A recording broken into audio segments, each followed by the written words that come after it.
শারদীয় দুর্গা উৎসবের শেষ দিনে ময়মনসিংহের হালুয়াঘাট ও ধোবাউড়ার বিভিন্ন পূজা মণ্ডপ পরিদর্শন করেছেন বিএনপির যুগ্ম মহাসচিব সৈয়দ ইমরান সালে প্রিন্স। এ সময় তিনি পূজা মণ্ডপে ভক্ত ও পূজারীদের বিএনপি চেয়ারপারসন বেগম খালেদা জিয়া, ভারপ্রাপ্ত চেয়ারম্যান তারেক রহমানের পক্ষ থেকে শারদীয় শুভেচ্ছা জানান।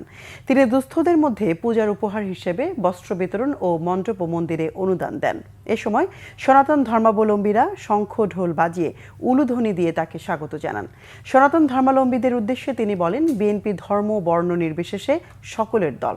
ক্ষমতায় গেলে সকল ধর্মের মানুষের নিরাপত্তা, ধর্মকর্ম পালনের স্বাধীনতা নিশ্চিত করবে বিএনপি।